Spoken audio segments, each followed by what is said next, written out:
essencial na vida? Essa é a questão que está por detrás desses textos que nós lemos hoje. O que não é dispensável? O que perdura? É o trabalho? De acordo com o texto que o Werner leu, parece que não, né? É o conhecimento? É a riqueza? São os relacionamentos? O que é essencial? O teólogo, educador, psicanalista Rubem Alves diz que o essencial é ler poesia com um grupo de amigos. A poesia traz beleza, traz tranquilidade, às vezes impulsiona a gente, leva a gente para frente, traz sabedoria também. Ela nos convida a trilhar os caminhos das nossas verdades, das nossas compreensões, também dos nossos sonhos, imaginações e atrevimentos.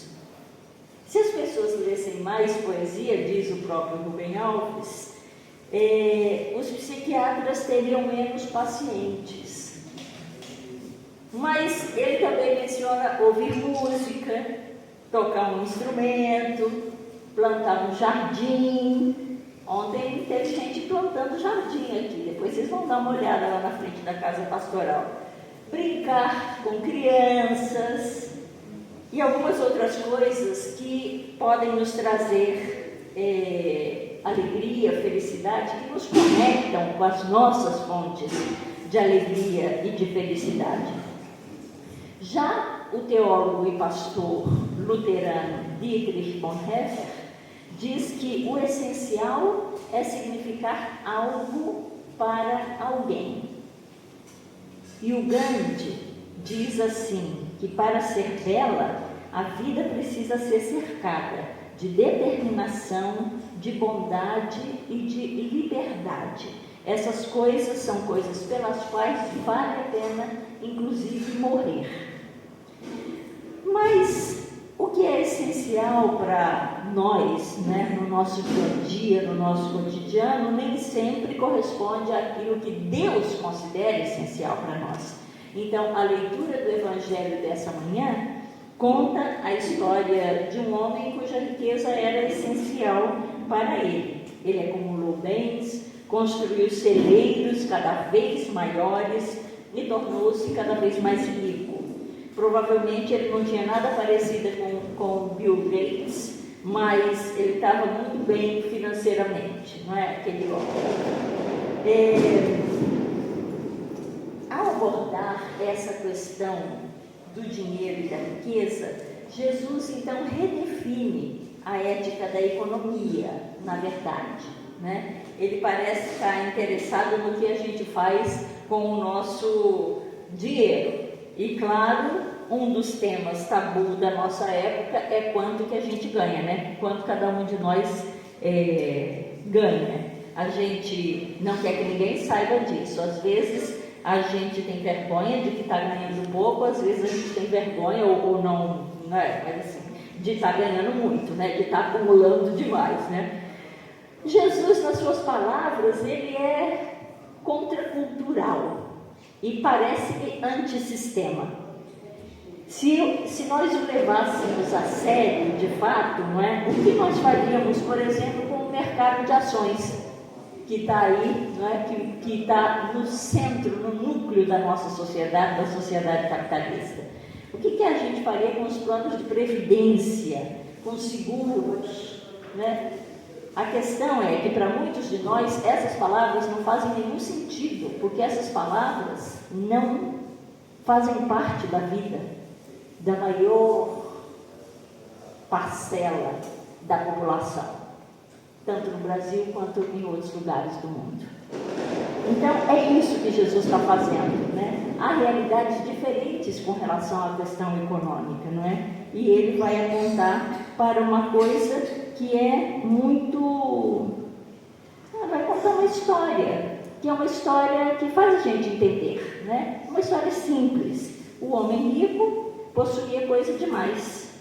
A sua carteira de ações provavelmente sobreviveu até mesmo aos altos e baixos do que é chamado mercado volátil, não é? Ele tinha o suficiente para garantir um futuro, mas de repente o homem morreu, se foi, sem beber, sem comer, sem se divertir, sem se aposentar, não é? O que era essencial em sua vida não condizia com o que Deus aponta como sendo essencial. O autor de Eclesiastes, então, vai dizer, eu prefiro a outra tradução que diz vaidade de vaidades, tudo é vaidade. A palavra hebraica para vaidade, rebel, significa vento ou vapor. E a palavra latina, vanitas, vanus, significa vazio. Então, vaidade significa transitoriedade e vazio, aquilo que não é capturável, aquilo que desaparece. Os bens do rico desapareceram, porque ele já não os tinha, porque morreu. E provavelmente aquele homem, ele acumulou não apenas bens, mas também orgulho, arrogância, loucura, diz um outro texto do Evangelho. Mas, quem sabe, medo também, né? Às vezes também a gente acumula incertezas, egoísmo, contradições, ganância. Às vezes a gente tem tanto pelo nosso futuro, que nós, e o futuro da nossa família, não é? Que a gente acaba desenvolvendo uma atitude muito egocêntrica, que exclui a preocupação e os compromissos com outras pessoas.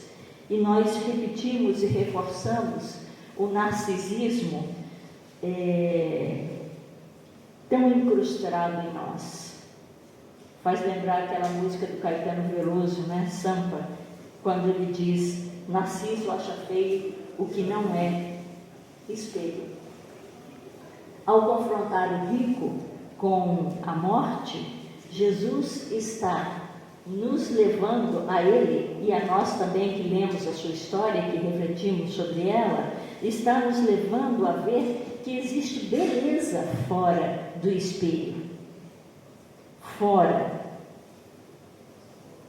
de nós mesmos. Existe sentido fora do espelho. Quando pensando a respeito do que é essencial à vida, o Saint-Exupéry, naquele romance dele, O Pequeno Príncipe, diz, quem sabe? O essencial é invisível aos olhos. Não é isso que ele diz? Eu acho essas palavras lindas, mas eu não concordo inteiramente com ele. Por quê? Porque para mim o essencial também é visível aos olhos. A presença de pessoas a quem amamos ou queremos bem é essencial e é visível, não é? Quer dizer, o sentimento que a gente tem pela pessoa é invisível, mas a pessoa, o rosto, o corpo, o sorriso, os olhos são visíveis. Então, eu queria perguntar para vocês: tem alguém aqui que é essencial para você? Tem? Olha. Então diz para ela.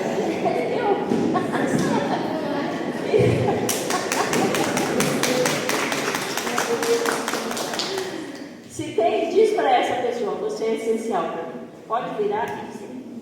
Ou então ir lá e dizer.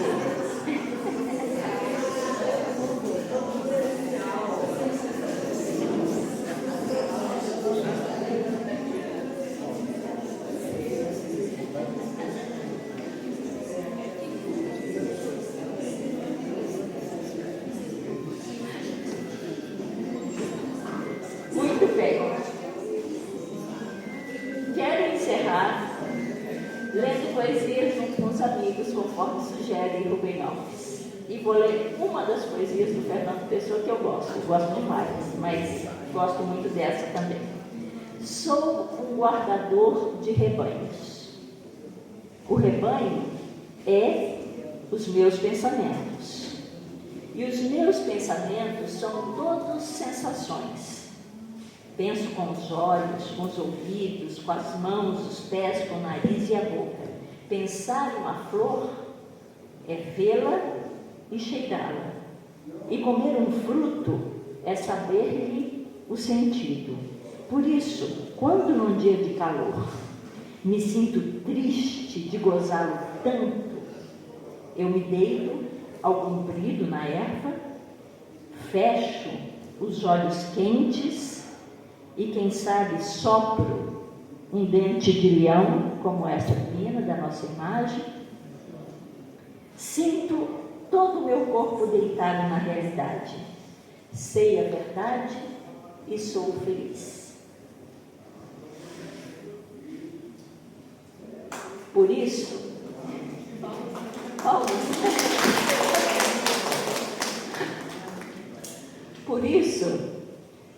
quando a gente chega no ponto do autor do Eclesiastes de desesperançar de tudo, não é?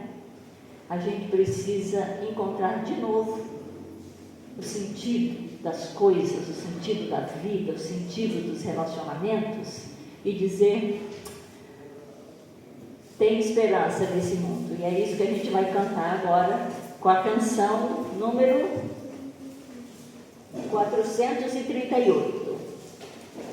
E como a Neila vem lá de Mato Grosso, é originária de... Não é originária, mas morou muitos anos no Mato Grosso, ela vai tocar essa canção que é uma guarânia, que é, né, o ritmo da música de Mato Grosso. E nós vamos nos colocar de pé e cantar esta guarânia.